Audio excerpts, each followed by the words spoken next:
Good morning, good afternoon, good day. Welcome to my weekend market recap, 20th November 2021. I am Sagar Nandi, retired IT professional, swing trading stocks using the Q systems and techniques that I develop. This is my email ID, my website, YouTube channel, and Twitter handle. I regularly share live market and stock analysis through these channels. Disclaimer: this demonstration is for educational purposes only. I am not an investment advisor. It is not a trade recommendation. Trading involves risk. You and only you are solely responsible for the outcome of your trades. I use the Q systems for my trading.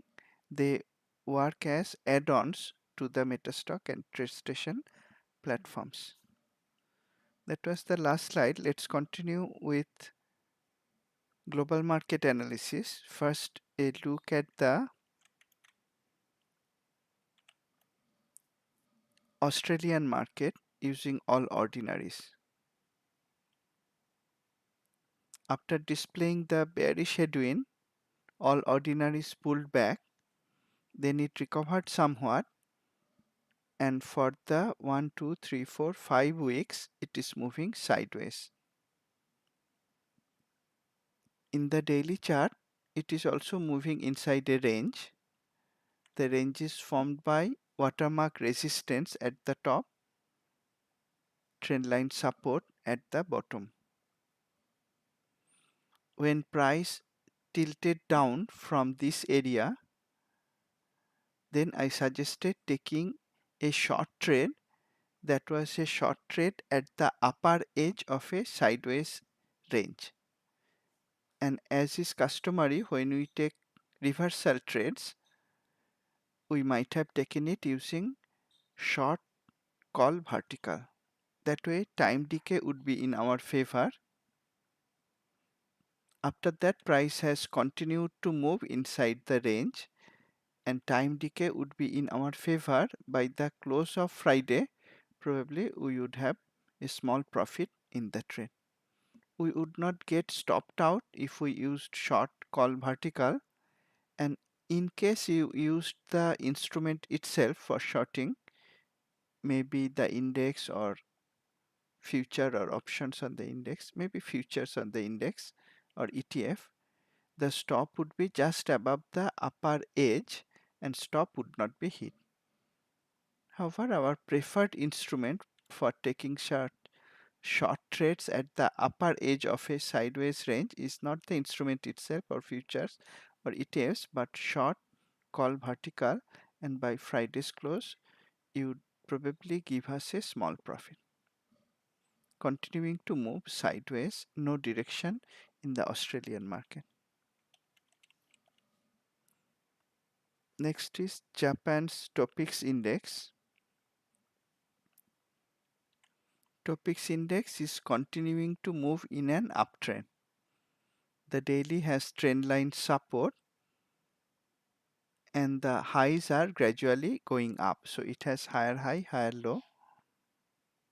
In the previous webinar, when I saw the bullish flow candle in daily, then I mentioned that that could be a time to buy fundamentally strong stocks.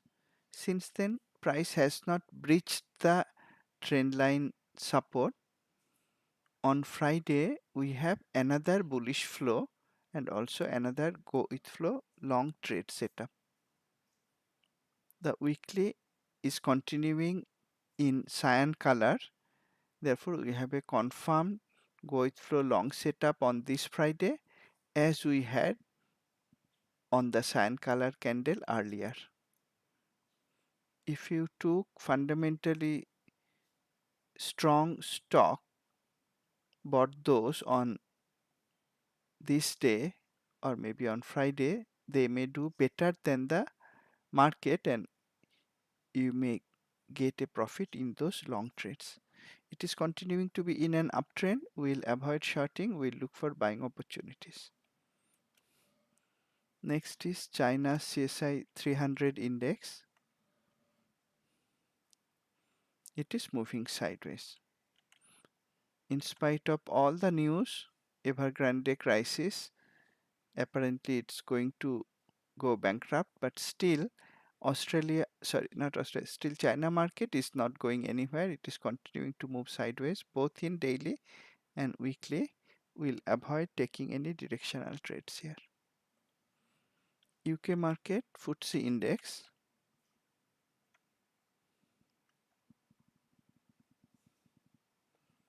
it's also moving inside a box. Wide trend line, resistance and support range inside a box. It came to the top end of the range here, displayed a bear release, then an indecision at the top, that is bearish indecision at the top, and started to go down.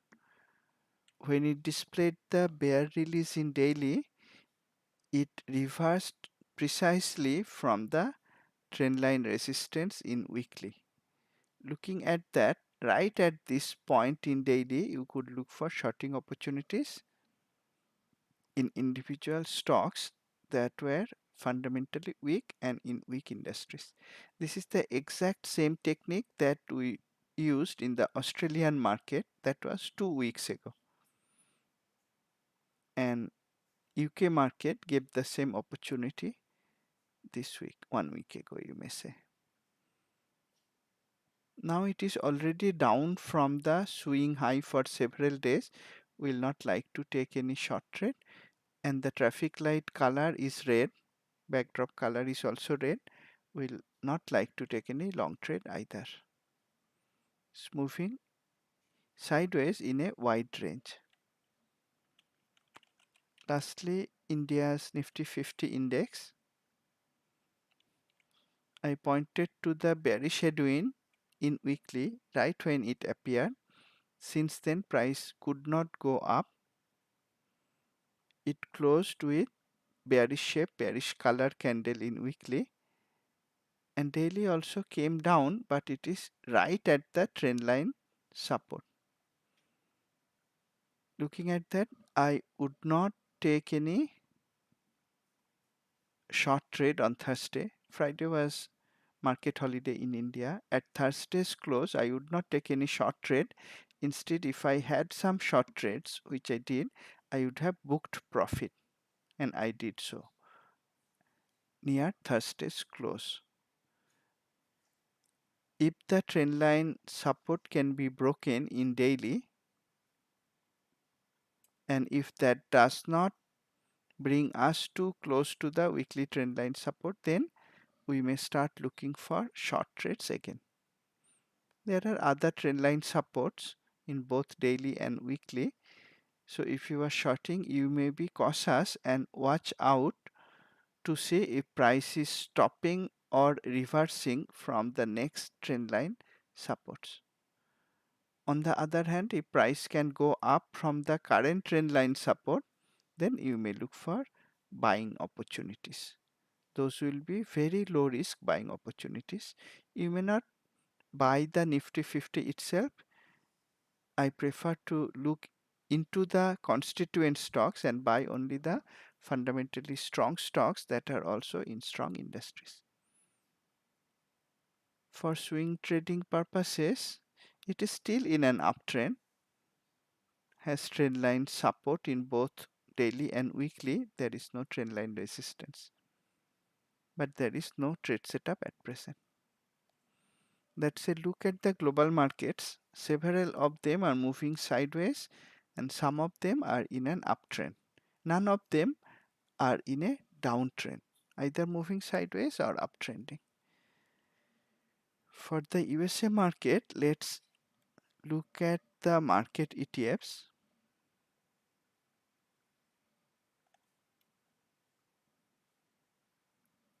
Starting with S&P 500 ETF SPY.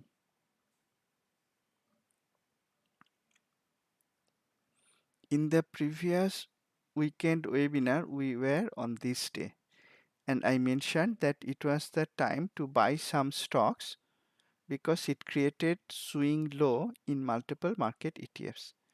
And I mentioned that I was going to buy, and I did so, some stocks at that time, and I was going to watch carefully to see if price can come down, creating a lower high. It has not created a lower high and come down. Continued to go up. On Friday, on an intraday basis, it created a new all-time high, but on a closing basis, it fell down. In the weekly, we have a bearish indecision at the top with a doji candle. In the daily, we had a bearish headwind a few days ago on Wednesday. And then on Friday, we have indecision at the top and also a bear release signal. I will avoid buying new long position in SPY now.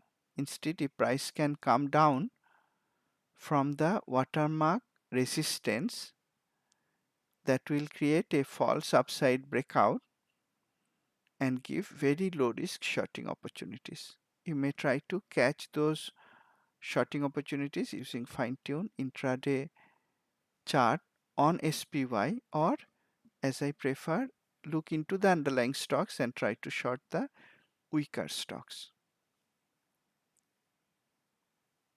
I will avoid buying SPY right now. QQQ made a new all-time high on Friday, though Friday's candle shape is indecisive and we have an indecision at the top, bearish signal at the all-time high. Weekly is very bullish, but looking at the indecision at the top at all-time high, I will avoid buying QQQ right now. Bullish, but I will avoid buying. SPY was also bullish, but I will avoid buying. I will rather try to short SPY, but not QQQ, because QQQ is stronger than SPY. When trading the market ETFs, if I am looking for long, I try to long the strongest one. And if I am looking to short, I try to short the weakest ones. QQQ is not the weakest one, instead it is the strongest, so I will avoid shorting QQQ. I could try to short SPY. But is SPY the weakest one? No. This is DIA, clearly weaker than SPY. Didn't make new all-time high on Friday on intraday basis, nowhere close to that. Instead, it consistently came down for the most part of the week. And you may notice the indecision at the top, followed by a bearish headwind, followed by a bear release signal. Those were enough signals to tell us that we could look for shorting opportunities using fine-tuned chart, and those shorts would be very profitable. After looking at the indecision, headwind, bear release, you could short, and then when price went up little bit, created this bearish shape candle. We could look to short it right from the next day when we had also a bearish flow candle. So by the time we had the bearish flow, if I cleared the drawings, by the time we had the bearish flow, we had lower high. It was going to create lower low. Price was coming down after displaying a bearish headwind. So we could short right on this day. Using what technique? Using go with flow short setup, and also using the idea that the first bearish flow after bearish headwind is a low risk shorting opportunity. We had a bearish flow on this day also, but that would not give us a low risk shorting opportunity. The stop would be far away if we try to short on this bearish flow. So I wouldn't try that, but when price came here, we had bearish flow after bearish headwind, and my stop would be just above the recent high. I could short on this bearish flow, not necessarily at the close of the day. I could do close of the day short also, but I could use 100% real-time Q systems to short during the day itself. And by Friday, this trade has covered more than risk distance. You could book partial profit. There would not be any reason to exit full position. You could continue to hold partial position trying to let profit run. Both weekly and daily are looking bearish, much more bearish than SPY, and certainly a lot more bearish than QQQ. QQQ is bullish, SPY is bullish, but at a point where I'd like to short, and DIA I would have shorted already during the week, this week, the week that just passed. And small cap ETF IWM, this is also looking very weak. In this area, it was the strongest of the market ETFs. The stronger they go up, sometimes the faster they drop, which was true for IWM. IWM also created a lower high, displayed a bearish flow and continued to go down. So looking at the bearish flow candle, by that time the weekly might have turned bearish already. You could look to short IWM as well. If I shorted IWM on this candle, I would book profit, probably full profit on Friday, because it is too close to the trendline support. In case of DIA, I explained I would not book full position profit. I would continue to hold partial position, but IWM has a trendline support. Looking at that, I probably would have closed the entire position with profit. The USA market is showing mixed picture. Only QQQ is bullish. SPY I am not going to buy now. I look for short, and IWM DIA are looking weaker. Are they in a downtrend? No. IWM, we have it on the charts right now. It is not in a downtrend. It has trendline support, no trendline resistance, still has higher low, higher high. So it is in an uptrend.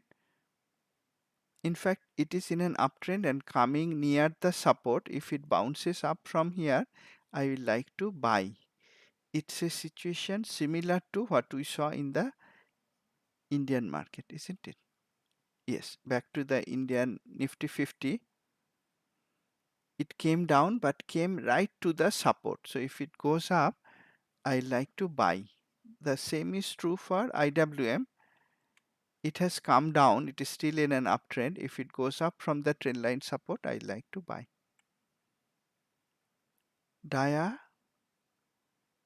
came down, but it is still in an uptrend. Still has higher low, higher high. It has trendline resistance also, but the previous low at this point was not breached. So we will not say it is in downtrend. Maybe not in clear uptrend also, because it has started displaying trendline resistance. If I go back, and the more you observe the charts carefully, the more signals you can comprehend. If I go back to IWM, it has trendline support, no trendline resistance. So it is in a way more bullish. If I am looking for buy setup, I may look for that in IWM. Whereas in DIA, it has a trendline resistance. So what will happen? Even if Monday has a bullish candle, that will create a swing low here. Price will go up from swing low, but it will be too close to the trendline resistance to buy. Instead, I will look for a short setup if price comes down from the trendline resistance after it hits the trend line resistance. So that way we may anticipate trades and take trades that are lower risk and higher probability trades. Dia will not give a high probability buy opportunity even it goes up next week, but IWM will. IWM will give a kind of bounce setup if price can go up from the trend line support. SPY, right at watermark resistance, I will not look to buy. I will look to short. Why? Because it will give low risk shorting opportunity. QQQ, strongest of the market ETFs, very bullish. I will not buy. It is well above upper boundary level.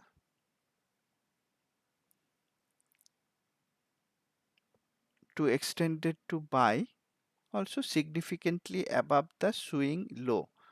Not a point I like to buy, significantly above the recent swing low, and I will not look to short. So QQQ, I will not do anything. SPY, I look to short, maybe using fine-tuned chart if I get a proper low risk short opportunity next week. Dia, I will not short now, far away from recent swing high. I will not buy because any up candle will bring it too close to the trend line resistance. I look to short if it goes to the trend line resistance and goes down from there. IWM, I will look to buy if it bounces up from trend line support. That's why using the different market ETFs through Q at a glance, you get signals based on which you have an idea what kind of trades you are going to look for. Small cap, probably going to look for buy. Large cap tech stocks, don't buy, don't short. Industrials, look to short if it goes up, then starts to come down again. And S&P 500 constituents, which are large cap stocks, may look for low risk shorting opportunities. Mixed picture using the market ETFs. Now, one thing you notice that small cap came down sharply. Using Q technique, we would not buy when small cap was at this point because it was well above upper boundary. We would like to short, in fact, using the go with flow short signal or bearish flow at this point. But one interesting thing is that you see the relative performance line sharply tilted down this week. 1, 2, 3, 4, 5. For all the 5 days in the week, relative performance sharply tilted down. And remember what I saw and shared in the previous weekend market recap, looking at market breadth total view. Let's look at that. I shared this picture in last week's webinar. I shared this in every weekend webinar. Remember what I hypothesized looking at this line, small cap versus large cap line. I mentioned that though it was going up earlier, it looked like it was starting to roll over, and I would avoid buying small caps looking at that. And that assessment came very true again. Small cap ETF IWM was the weakest in this week, and I could anticipate that looking at the market breadth total view. The more you use this different analysis on the market from different angles, the more accurate your overall market hypothesis will be, and of course that will also mean individual trade success rate will also go up. So I could anticipate the small cap rolling over, and that came true. I mentioned that the growth versus value line was continuing to be in an uptrend that continued to outperform.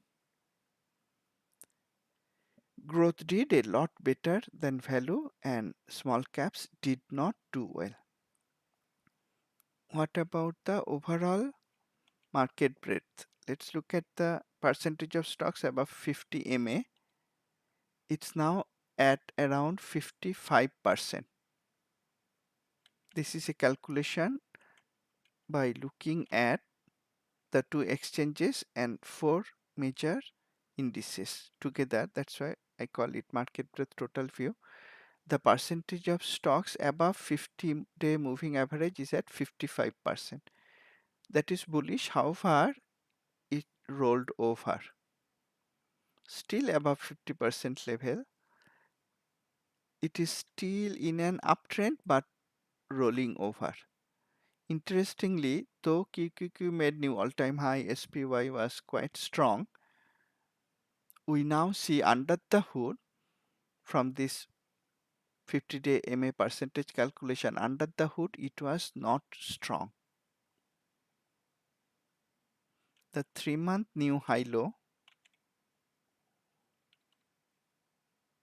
pulled down list this week. Not a lot, not at the lowest extreme, but it pulled down. That also shows that under the hood the market was not so strong. Let's look at NYSE versus Nasdaq market breadth, very broad analysis to see if the market was weak under the hood, looking at this very broad analysis, Nasdaq and NYSE as a whole. Here also you notice that the percentage of stocks above 50 MA rolled over. And in fact here, unlike in total view, both for Nasdaq and NYSE we have lower high. So it not only started to roll over for last 10 days or so, it's actually in a downtrend with lower high, lower low, both. It's in a downtrend in this area. That shows that overall market is actually weak for last 10 days or so. Here we see the 3-month new high low dipped further. Both for Nasdaq and NYSE, it is now below the midpoint 50% level. So we see the smaller cap or the broad market is actually weak, though the large cap ETFs, especially QQQ, SPY, they are up. That may be because of mega caps being stronger. We look at mega caps, but before that, let's again check the advanced decline and up down volume for the weekly interval. I change to weekly now and see if we can see bearish divergence. Advanced decline in Nasdaq is continuing to show the bearish divergence. To a lesser extent, up down volume also. NYSE has bearish divergence also, both for advanced decline up down volume, because the peaks are gradually coming down. 3 successive peaks are coming down, and it is more pronounced in Nasdaq, especially Nasdaq advanced decline, but also true for up down volume. So we have bearish divergence once again in weekly interval for both Nasdaq and NYSE. Not a time I'd like to buy. And 3-month new high low on the weekly interval is also looking weaker than broad market total view, though not at the lower extreme. So the market is actually not so strong this week. Not only not so strong this week, if I change back to daily interval, the yellow line is coming down for about 2 weeks or so. So under the hood, the market is not so strong. You may not buy, you may buy, okay, let me rephrase. In the last market recap, I showed that market ETFs had swing low and you could buy, and I did buy some stocks, I made some profit. But now there are reasons to short, especially SPY, DIA, and individual stocks. Overall market breadth is even weaker. We can see that from market breadth total view and also this NYSE Nasdaq market breadth. And if I look at the market from a different angle, that is the sector industry stock advance decline over 1 month to 1 day. What did we see in the previous market roundup? We saw that the weekly period was bearish, longer period at that time was bullish, the shorter period, if I remember correctly, they were also bullish. Only 5-day period was bearish. And I mentioned that it may go either way, and it went the bearish way. Now 1-day, 2-day periods are bearish, 5-day continuing to be bearish, 10-day has also turned bearish. Only 1 month is still remaining bullish. So we can clearly see the gradual weakening from 1 month to 1 day. In fact, if you watched these pie charts along with the bucket analysis in real time, you looked at the composite index, market breadth total view, you would know that last week was not the time to buy stocks. If I look at the bucket analysis, in the previous webinar, this percentage of stocks above mid Bollinger Band for S&P 1500 stocks was very high. Much more than 50%, if I remember correctly, it was around 70% or so. We may check the video recording on my YouTube channel, but it was much higher than 50% 1 week ago, and now it has turned bearish. More than 50% of stocks are below mid Bollinger Band. On Friday, the percentage of stocks above mid Bollinger Band dropped significantly from 55% to 46% in 1 day. That was a 9% drop in 1 day. That was significantly bearish day. Interesting, isn't it? We had a large bearish move if we look at the stocks using their Bollinger Band. And yet, if I look at QQQ made a new all-time high. So when we look at the market from all these different angles, we know what to do with what kind of stocks.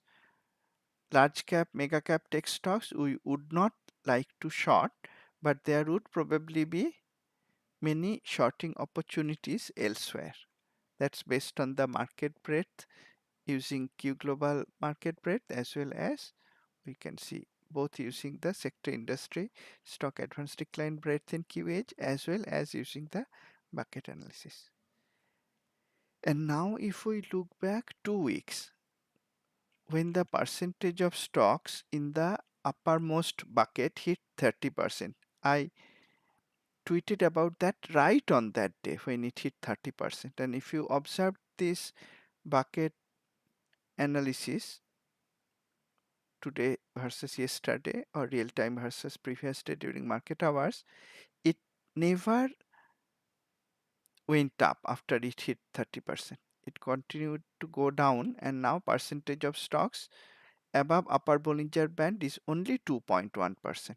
So from 30%, it came down all the way to 2%. There would be plenty of shorting opportunities when that was happening.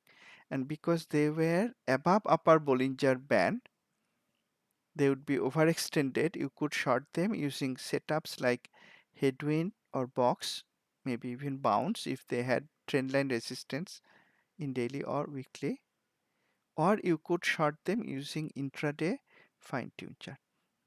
As the percentage came down from a very high 30% to only 2.1%, you would have plenty of low risk shorting opportunities. And the keyword is low risk shorting opportunities, because you would be shorting the top. What is the preferred instrument when shorting the top? If options are liquid, my preferred instrument is naked put options. I will later share a stock where I used naked put options to take a bearish trade near the top. Now the bucket analysis is showing that the market is bearish, and the sector industry stock advance decline is also showing that. Let's look at mega cap. Mega cap top 20 custom index. In the previous webinar or so, when price came to the trend line support, we could look to see buying opportunities. Whenever price comes to trend line support, we are looking for buying opportunities. I explained that when analyzing Nifty 50 of India. I explained that when analyzing IWM, and we could apply the same technique to anticipate a long trade. When price came down to the trend line support, we could buy right on this day, maybe using fine-tune chart, and we could book profit on Friday. It did not go below the trend line resistance, it did not go below trend line support. The support held, and we actually have a higher close on Friday. And the relative performance is showing that mega caps are doing better. That explained why QQQ was up, but market breadth was actually weak, not only on Friday, throughout the week. And we could also see that from Q Elite market breadth.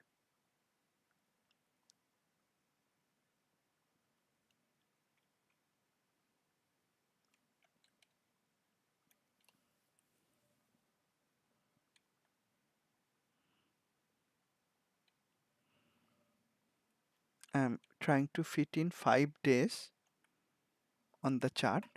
This is Q Elite market breadth for Nasdaq on the left and Nysc on the right. Here we have advanced decline, and here up down volume. As I explained earlier, advanced decline is the one to look for weakness or strength first. That responds fastest to market sentiment change, bearish to bullish, bullish to bearish.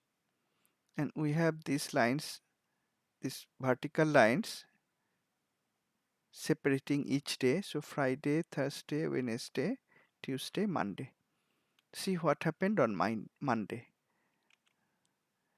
The advanced decline for Nasdaq opened high, and soon after the open it came down, went underwater below zero, and stayed below zero. Tuesday, for the whole day it stayed below zero. Same for Wednesday. Thursday opened above zero, immediately went below zero and stayed below zero throughout the day. On Friday, very briefly pierced its head above zero line and went immediately below. After that, stayed below zero. So for the whole week, it's not about only Thursday, Friday. For the whole week, Nasdaq as a whole, advanced decline breadth was showing weakness. And the same pattern played out in NYSE also. So overall market was pretty weak when we look at NYSE advanced decline, Nasdaq advanced decline, and you could watch this breadth inside in real time during market hours and decide whether to go for long or short. And looking at the breadth weakness, I would be cautious about long. Instead, I would look for shorting opportunities. The up down volume was also overall bearish. See how the up down volume continued to fall in Nasdaq, sorry, not in Nasdaq, in NYSE quite sharply for Tuesday, Wednesday, Thursday, Friday. Now Nasdaq was also weak but less weak. That was probably because QQQ was stronger that was resulting in less bearishness in up-down volume in Nasdaq, but the advanced decline clearly showed the weakness. And I mentioned earlier, I am mentioning it again, the weakness is seen or strength is seen most promptly from advanced decline. First it shows up in advanced decline, then in up-down volume. True for Q elite market breadth and true for also Q global market breadth. What about technical breadth? Let's look at that. Technical breadth using Q finder balance between bearish and bullish signals. First using the weekly interval, there is no bullishness at all. All signals 78% bearish. Strength signal 58% bearish. Trend continuation 84% bearish. Trend reversal also 85% bearish. So very bearish picture overall for the whole week. Let me make sure I am looking at the USA market. Yes, it's USA market. Very bearish weekly picture, technical breadth. And if I see Friday's picture, also bearish across all categories. About 60 to 70 plus percentage across all categories bearish. You could watch this technical breadth also during the week and decide whether to buy or short overall, and I would prefer to short from this angle as well.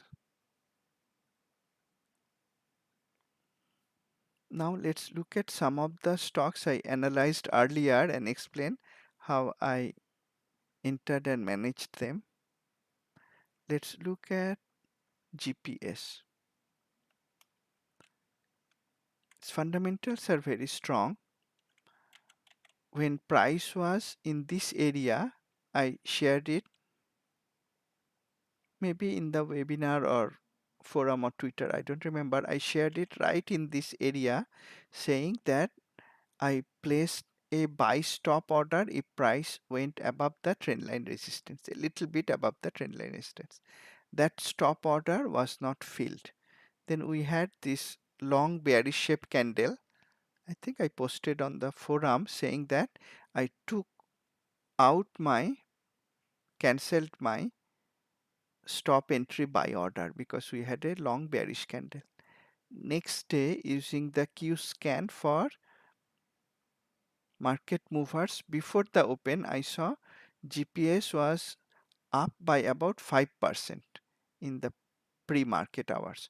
So I placed my stop entry buy order again, but that was not hit. Again, Friday it dropped. So this is an example of where I was looking to buy a strong fundamental stock. I would not buy before it crossed the trendline resistance. So I placed a stop entry buy order which was never hit.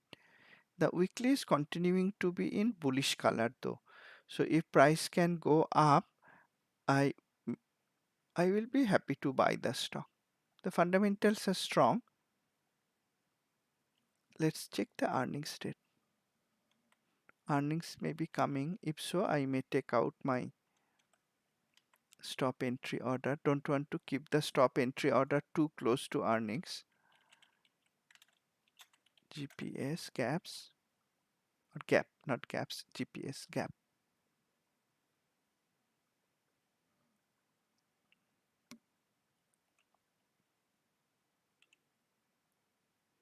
Medium valuation but extremely high earnings growth. Short squeeze potential. Earnings is on 23rd November. So it's too close to earnings. Monday will be 22nd November. So just before earnings, I will not like to place a stop entry buy order. Looking at that, I would like to cancel my stop entry buy order. I still have it on my brokerage platform, but I am analyzing it together with you live because earnings is on 23rd and Monday will be 22nd. So I would like to cancel my stop entry buy order. After earnings, I will see if it is having a breakout to the upside, and then if I have a low risk buying opportunity, I may not mind buying the stock provided I have a proper Q trade setup. But for now, I'd like to cancel my stop entry buy order because earnings is too close. Another stock that I shared and I traded was KLIC. And this is earnings season, Q guideline, and I follow that. Try to close trades before earnings unless it is a vertical trade where risk is minimal, or unless there is a big cushion profit in the trade before earnings. This is KLIC semiconductor stock. When did I share it? I shared it right on this day. Which day was that? 12th November. 12th November was Friday. So in the market recap on this day, I shared the idea and I mentioned that it would be all right to buy the stock right on that day, and I did.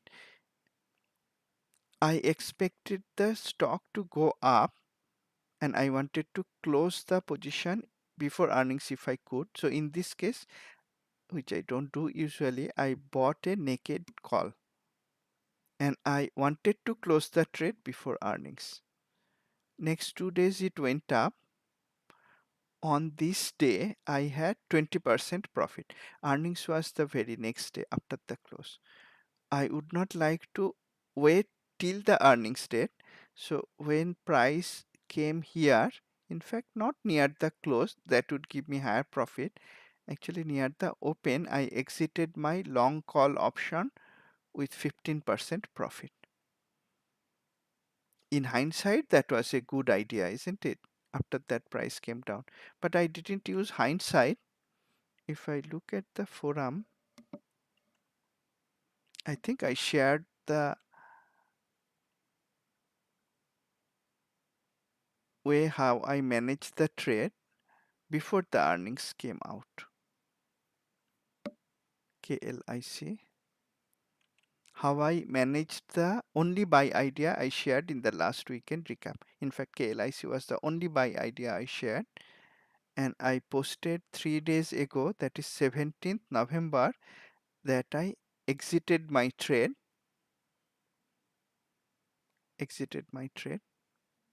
using 15% profit. That was before earnings actually came out. I don't like to share ideas, explain trades, how well I manage them or how I didn't manage them well after knowing the result. So this was also shared before the earnings came out. I think I managed it well, not after the fact, but because I took long call option on this day, I would exit before the earnings because call volatility would collapse. Even if the stock went up little bit, I would end up with a loss. I would not like that. That's why when I traded long call naked options, I had to close it, or I wanted to close it. I planned to close it and I did close it before the earnings result came in. Looking at the chart now, in fact it is closing right at the trend line support. If it can go up from there using daily weekly, we will not have any swing trading opportunity in the long direction, but I may not mind taking a long opportunity in using fine-tuned chart. The stock is fundamentally strong. It was strong before earnings. Let's check again. KLIC.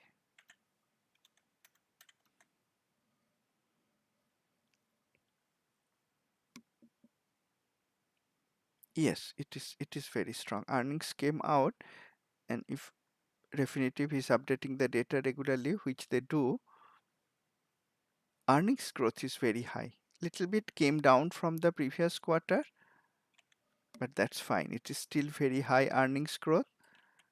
Excellent valuation, great earnings quality, still a short squeeze potential, high revenue growth also. Funds are buying. So the stock is fundamentally still very strong. Therefore, I booked a profit in KLIC and I will not mind looking for a long position again in the stock. Again, daily weekly will not give any buy setup on Monday. Will they give maybe a bounce setup if you consider this as a sharp and sudden drop? Earnings drop can be considered as sharp and sudden drop. So if it goes up from the trend line support, it will give a bounce long trade setup. But I may not wait till the close. I may look for a lower risk entry using fine tune chart. Why I will not wait for the close? Because if I wait for the bullish closing on Monday, my stop will still be below Friday's low using daily weekly charts. That will be too far a distance, too wide a stop. So I would not like to wait for Monday's close. If Monday price goes up, I'd like to look for a buy setup using fine tune chart, provided I see the industry is strong on Monday, and probably if I see the market is also bullish, not continuing to go down. So those were two stocks. GPS I did not buy. I will cancel the stop entry order. KLIC I traded and exited with profit, and I shared a short idea on the forum. I think on the forum, let's look at that. Yes, diversified banks are weak today. Let's look at this stock before ending today's session. November 17th, I shared the idea. That was Wednesday. Let's look at what I shared on Bank of America.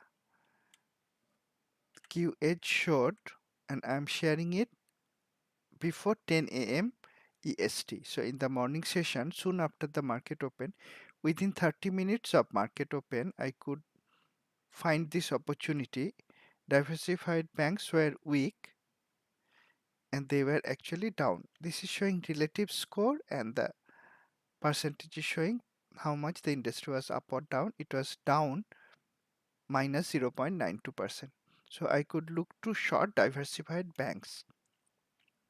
Then I found Bank of America overvalued stock. At that time it was down by about minus 0.9%. Poor earnings quality, high earnings growth but reducing earnings growth. And this also caught my attention. Right after market open, within 30 minutes of market open, 96% of peer stocks of Bank of America in diversified banks industry, 96% were down. That would be a day to look for shorting opportunities. Then I looked at the charts. Earlier it went up sharply in the weekly chart. Then let's look at the Q signals, and I covered all these signals and how to use them to anticipate a trend and be ready in my master classes. Displayed an indecision at the top, another indecision at the top, and then a bear release. The backdrop color turned bearish. While that was happening in weekly, in daily we had series of indecision, a bearish headwind, another bearish headwind, another indecision, another bear release. Price slightly tried to go up, barely crossed above watermark resistance, immediately came down with another bear release. Then it gave us a lower high with bearish flow, and I identified the stock on this day. Continued to have lower highs with trendline resistance, bearish flow, and notice the difference between this bearish flow and this bearish flow. The second bearish flow in fact signaled a possible Goit flow short setup. In the latest version of Q Global Q Elite, there is a distinction between bearish flow and Goit flow setup that is seen on the ribbon. On the ribbon in Q Global, and we have an additional band indicator in Q Elite. This is Q Global, so we can see that in the ribbon it gave a go with flow short setup. It met all the checklist conditions and it was at pendulum high. When I shared it in the morning session, Bongo was red, alternate signals. it was in a squeeze. It displayed a MOBO breakdown, you may say. PSA reversal already turned red some time ago. That was at 10 a.m. just before 10 a.m. Notice how the stock closed. I shared again. Let me show you.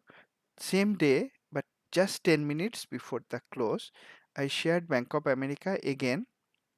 All the signals remained and some additional bearish signals came in. What additional signals came in? I pointed to those in the text. You may read the post. It was not only at pendulum high, it reversed from pendulum high that was showing in the subtle color change from, I think, bright green to dark green. So it was not only at pendulum high gave a bearish flow, it was already starting to come down from pendulum high. We had the MOBO breakdown at a squeeze, but we also had a kahuna at the close. The kahuna was not there, bearish kahuna, when I shared it near the open. Near the close, we had a kahuna. So the trade setup was confirmed. Now you could take the short trade at the close or you could take it in the morning session. Both would be fine. I took a short trade, and in this case I was shorting Bank of America. Let's look at that. I was shorting Bank of America near pendulum high, both in weekly as well as daily. So my preferred instrument to short would be naked put option. Once again, the bearish headwinds came quite handy to predict a possible down move.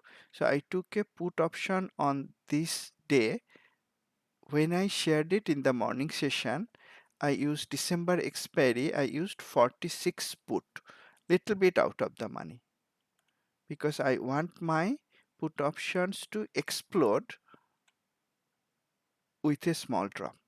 Little bit out of the money, but with enough days to expiry, December monthly expiry. And what happened after my entry on that day? Of course, I showed you that it closed lower, had additional bearish signals in terms of this kahuna coming in.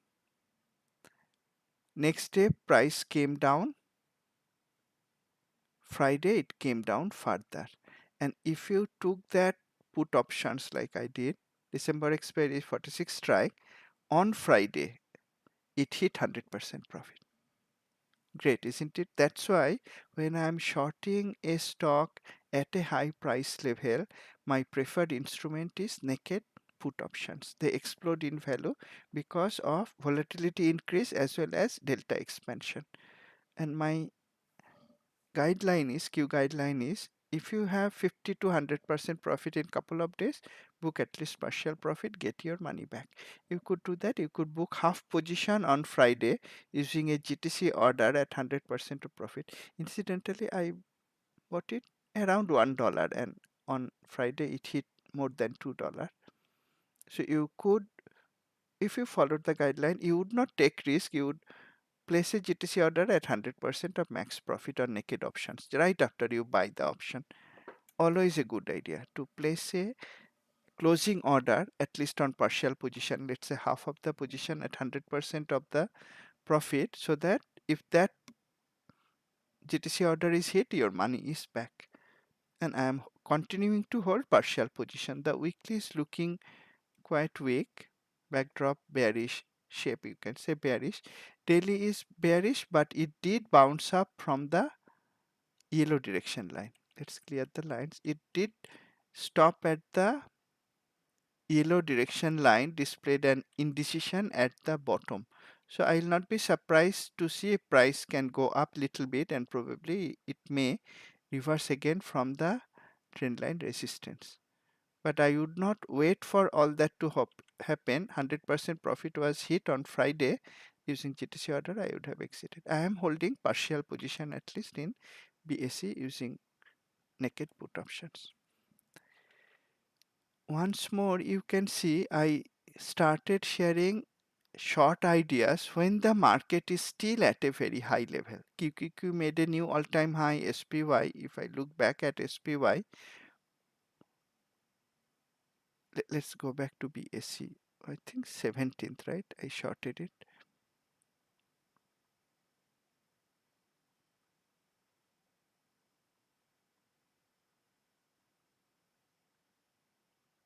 17th, and if I look at SPY 17th, it was not coming down. SPY QQQ was going up, but I could look at the industry weakness, a massive 90% plus of peer stocks being down, and a proper Q trade setup in BSC overvalued stock. I could short right at the I would say the actually what I say is not so important. If you look at the chart, that was the first possible go with flow short setup in a very long time. First possible go with flow short setup. Before that, it was in an uptrend. This was the first day we could short using go with flow short setup. I took it near the market open, and it hit 100% profit in 2 days.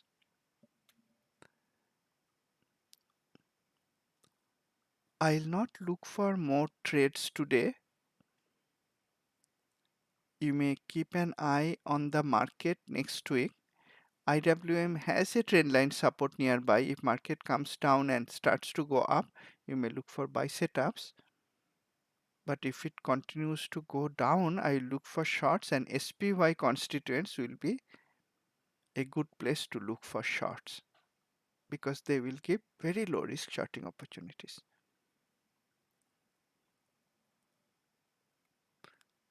That's all for today's session. Thanks a lot for joining. I look forward to seeing you in my next public session that will be next weekend. Have a great weekend, keep safe, and as these live examples show, no reason not to do that. Trade profitably. Thank you.